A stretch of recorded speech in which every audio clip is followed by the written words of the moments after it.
Hi sisters, అందరూ ఎలా ఉన్నారు? బాగున్నారా? ఈరోజైతే బోట్ నెక్ బ్లౌజ్ కటింగ్ అండి. చాలా సింపుల్గా ఈజీగా ఎలా కట్ చేసుకోవాలో చూద్దాము. ఇది బోట్ నెక్, ఇది బ్యాక్ పార్ట్ బోట్ నెక్. ఫ్రంట్కి వచ్చేసరికి మాత్రం ఇలా normal blouse, normal cutting, cross cutting ఎలా ఉంటుందో అలాగే. హ్యాండ్స్ వచ్చేసి మాత్రం ఇలా ఫుల్ హ్యాండ్స్ అండి. చాలా అంటే చాలా సింపుల్గా ఈజీగా. ఫ్రంట్ ముందు భాగం మాత్రం క్రాస్ కటింగ్ వస్తుంది, వెనుక మాత్రం బోట్ నెక్ వస్తుంది. ఫస్ట్ అయితే లైనింగ్ని ఇలా తీసుకొని ఫోల్డింగ్ మన సైడ్ ఉండేట్టు చూసుకోవాలి. నెక్స్ట్ ఇలా మనకు ఆపోజిట్లో ఎడ్జెస్ ఉన్నాయి చూడండి, చిన్న చిన్న హోల్స్ ఉంటాయి, అవి మనకు ఆపోజిట్లో ఉండాలన్నమాట, ఓపెన్స్. ఇలా మనకు అనేది కింది సైడు ఇలా క్రాస్గా ఉంటుంది, ఎందుకంటే వాటర్లో తీసేస్తాం కాబట్టి క్రాస్గా ఉంటుంది. చిన్న చిన్న పోగులు ఉన్నా కానీ, లేదంటే ఇలా క్రాస్గా ఉన్నా కానీ ఫస్ట్ అయితే ఇలా మొత్తం అయితే నీట్గా కట్ చేసుకోండి లైనింగ్ని. ఇప్పుడు మనము యాక్చువల్గా ఈ బోట్ నెక్ బ్లౌజ్ అనేది 38 ఇంచుల చెస్ట్ లూజు, 37 ఇంచులు కూడా వస్తుందండి. ఇంకా 32 ఇంచుల నడుము లూజు. ఇది బోట్ నెక్ బ్లౌజ్. ఇది అయితే ఇది 37 ఇంచులు వస్తుంది, 38 ఇంచులు వస్తుంది, దాదాపు 39 ఇంచులకు కూడా ఇదే కటింగ్ వస్తుంది. ట్రై చేయండి. అయితే ఇది మనం బ్యాక్ బోట్ నెక్ కాబట్టి ఫస్ట్ అయితే బ్లౌజ్ హైట్ తీసుకుందాము. ఇలా ఫోల్డింగ్ సైడ్ అయితే బ్లౌజ్ హైటు 15 ఇంచులు, ఖచ్చితంగా 15 ఇంచులే పెట్టండి, అంతకు తక్కువ అయితే పెట్టొద్దు. ఎందుకంటే ఇది 38 ఇంచుల చెస్ట్ లూజ్ కాబట్టి 37, 38, 39 ఇంచుల చెస్ట్ లూజ్ కాబట్టి ఇలా 15 ఇంచులకైతే, ఇటు సైడ్ కూడా 15 ఇంచులకైతే ఇలా మార్క్ చేసుకొని పైన కుట్లతో సహా ఇలా లైన్ అయితే గీసుకోండి. గీసుకున్న తర్వాత ఇప్పుడు ఇదే లైన్ మీద షోల్డర్ అనేది పెట్టుకోవాలి. షోల్డర్ 7 ఇంచులు పెట్టుకోవాలి. ఒకవేళ మీరు బటన్ పెట్టుకోవాలి అనుకుంటే 7.5 పెట్టుకోండి. లేదు డోరీస్ కట్టుకుంటాము అంటే 7 ఇంచులు తీసుకోవాలి. ఇక్కడ నేను డోరీస్ కట్టాలి కాబట్టి 7 ఇంచులకే మార్కు చేసుకుంటున్నా షోల్డర్ అనేది. ఇలా పైన లైన్ గీసుకున్నాం కదా, ఆ లైన్కు ఫోల్డింగ్ దగ్గర నుంచి 7 ఇంచులకు మార్కు చేసుకోండి. తర్వాత అదే 7 ఇంచుల నుంచి కిందికి ఆర్మ్ హోల్ కూడా 7 ఇంచులకే, అంటే చంక భాగం కూడా 7 ఇంచులకే మార్కు చేసుకోండి. ఇలా 7 ఇంచులకు మార్కు చేసుకున్న తర్వాత ఇప్పుడు మనము చెస్ట్ లూజు 38 ఇంచులు కాబట్టి టేపుని ఇలా మొదటి నుండి పట్టుకొని 38 ఇంచులకైతే ఫస్ట్ ఒక మడత అయితే పెట్టాలి. పెట్టిన తర్వాత అదే ఇలా 38 ఇంచులకు పెట్టి ఇలా పెద్ద నెంబర్స్ కనిపిస్తున్నాయి కదా, మళ్ళీ దాన్ని ఒక ఫోల్డింగ్ చేసి అదే 38 ఇంచులకు మడవండి. ఇప్పుడు ఇలా 4 భాగాలు అవుతుంది. 1, 2, 3 ఇలా కనిపిస్తున్నవి. వీటిని ఇలా తీసుకొని మనము ఫోల్డింగ్ దగ్గర నుంచి ఆర్మ్ హోల్ లైన్ అయితే కింది గీసినాం కదా, దానికి ఇలా మడత దగ్గర నుంచి ఇలా ఆర్మ్ హోల్ లైన్కి అయితే ఇలా పెట్టండి. పెట్టేసి ఇప్పుడు వచ్చిన మెజర్మెంట్ని అయితే పెట్టుకోవాలి. ఇలా 9.5 ఇంచులకైతే మార్క్ చేసుకొని ఇప్పుడు ఈ లైన్ నుండి ఇలా మార్క్ ఎల్ షేప్లో లైన్ అయితే గీసుకోండి. ఇప్పుడు ఖర్చు కోసము 2 ఇంచులు అయితే మనము గీసిన చెస్ట్ లూజ్ నుంచి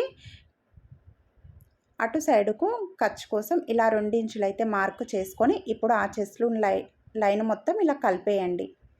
కలిపేసిన తర్వాత ఇప్పుడు మనకు మూల దగ్గర ఆర్మ్ రౌండ్ అనేది రావాలి.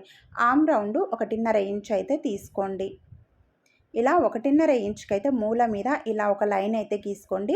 తర్వాత ఆర్మ్ హోల్ లైన్ మీద ఇలా మళ్ళీ టేపును పెట్టి 7 ఇంచులు పెట్టినాం కదా, ఆ 7 ఇంచులకు ఇలా సగం అనేది మడిచేయండి. మడిచేసి ఆ లైన్ మీద ఒక మార్క్ చేసుకోండి. అక్కడి నుండి ఇప్పుడు మనం పెట్టిన ఒక ఆర్మ్ రౌండ్ ఉంది కదా, 1.5 అక్కడి నుండి తెచ్చి ఇలా చెస్ట్ లూజ్కి రౌండ్ అనేది గీయండి. ఆర్మ్ రౌండ్ అయిపోతుంది. ఇప్పుడు చెస్ట్ లూజ్ అయిపోయిన తర్వాత నడుము లూజ్ చూసుకోవాలి. నడుము లూజ్ కోసం అయితే మనము 32 ఇంచులు ఉంది కాబట్టి ఈ 32 ఇంచులకి టేపును మొదటి నుంచి పట్టుకొని 32 ఇంచులకైతే మడవండి. తర్వాత ఇప్పుడు మళ్ళీ టేపుని ఇలా మళ్ళీ పట్టుకొని మళ్ళీ అదే 32 ఇంచులకు మళ్ళీ ఇంకొక మడత మడిస్తే మనకు 4 భాగాలు అవుతుంది. ఇదే 4 భాగాల మీద ఇప్పుడు ఈ బ్లౌజ్కి అంటే షోల్డర్కి కింది సైడ్ అనమాట, ఇక్కడ మనం కట్ చేసినాం కదా, అక్కడ సైడు ఇలా ఫోల్డింగ్ దగ్గర నుంచి 8 ఇంచులకైతే మార్కు చేసుకోవాలి. ఇప్పుడు అక్కడి నుండి డాట్స్ ఉంటాయి బ్యాక్ సైడ్ కాబట్టి 1 ఇంచు అయితే డాట్స్ కోసం మార్క్ చేసుకొని ఆ 1 ఇంచు నుంచి పైన మనం చెస్ట్ లూజ్ 2 ఇంచులు ఖర్చు తీసుకున్నాం కాబట్టి ఇక్కడ కూడా ఆ 1 ఇంచు నుంచి 2 ఇంచులు ఖర్చు కోసం మార్కు చేసుకోండి. ఇప్పుడు పైనుండి చెస్ట్ లూజ్ నుండి ఇలా లైన్ అయితే గీయండి. ఇప్పుడు నెక్ చూద్దాము. ఇది బోట్ నెక్ బ్లౌజ్ కాబట్టి షోల్డర్ 7 ఇంచులు పెట్టినాం కదా, అయితే ఇక్కడ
దీనికి ఇలా కలిపేసేయండి. మనకు డ్రాప్ షేప్ అనేది వస్తుంది. లేదు మాకు ఇంత బ్రాడ్ వద్దు అనుకుంటే ఇక్కడి నుంచి ఇక్కడికి 4 ఇంచులు వచ్చింది, మీరు 3.5 ఇంచులైనా తీసుకోవచ్చు. ఈ లైన్ నుంచి 3.5 ఇంచులకి ఇలా మార్క్ చేసుకొని మళ్ళీ సేమ్ ఇలాగే బాక్స్ తీసుకొని ఆ బాక్స్ లోపలనే ఇలా డ్రాప్ షేప్ అనేది తీసుకున్న మీకైతే ఇలా నెక్ అనేది కొద్దిగా చిన్నగా అయిపోతుంది. అది మీ చాయిస్ అండి. అయితే ఇక్కడ మనము బోట్ నెక్ కంప్యూటర్ వర్క్ చేపించినాం కాబట్టి ఈ కంప్యూటర్ వర్క్కి అయితే నెక్ అనేది అసలు కట్ చేయొద్దు. ఆల్రెడీ మెజర్మెంట్తో కట్ చేసిన డిజైన్ వేయించినాం కాబట్టి ఇక్కడ మాత్రం నెక్ అనేది కట్ చేయొద్దు. మీకు ఈ 38 ఇంచుల చెస్ట్ లూజు 32 ఇంచుల నడుము లూజు వాళ్ళకి ఎలా బోట్ నెక్కు తీసుకోవాలి, మెజర్మెంట్ నెక్ ఎలా తీసుకోవాలని చూపించిన. అందుకని చూడండి, ఇక్కడ మనం షోల్డర్ దగ్గర ఒక 1/2 ఇంచ్ కిందికి గీసుకున్నాము. తర్వాత ఆర్మ్ హోల్ లైన్ దగ్గర కూడా ఈ మూల దగ్గర ఎల్ షేప్ ఉంది కదా, అక్కడ ఒక 1/2 ఇంచు ఇటు సైడ్కు లోపల సైడ్కి పెట్టేసి, ఎందుకంటే అక్కడ చిన్నగా ముడతలాగా వస్తుందన్నమాట. అందుకని ఇలా మనము ఒక 1/2 ఇంచు లోపలికి లైన్ గీసి దానికి కలిపేసేయండి. ఆర్మ్ హోల్ లైన్ అనేది కరెక్ట్గా మంచిగా సెట్ అయిపోతుంది. కానీ ఇక్కడ నేనైతే నెక్ అనేది కట్ చేయట్లేను. ఇది కంప్యూటర్ వర్క్ ఆల్రెడీ మెజర్మెంట్తో పెట్టి మనము ఇలా మెజర్మెంట్తో పెట్టేసి మనకు కుట్టిస్తాం కాబట్టి కంప్యూటర్ వర్క్ని, అంటే మన నెక్ లెంత్ ఎంత ఉంది అనేది చూసుకొని పెట్టుకుంటాం కాబట్టి ఇక్కడ నేనైతే కట్ చేయట్లేను. ఒకవేళ మీరు అంటే బోట్ నెక్ బ్లౌజ్ కుట్టుకోవాలి అనుకుంటే నెక్ అయితే ఈ విధంగా పెట్టుకోండి.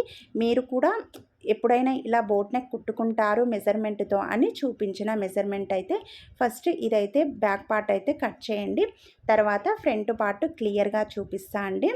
ఇది మీకు క్లియర్గా అర్థమైంది కదా ఈ బ్యాక్ పార్ట్. తర్వాత ఫ్రంట్ పార్ట్కి అయితే వెళ్ళిపోదాము. ఇది నచ్చితే లైక్ చేయండి, ప్లీజ్ సబ్స్క్రైబ్ చేసుకోండి, అలాగే షేర్ చేయండి.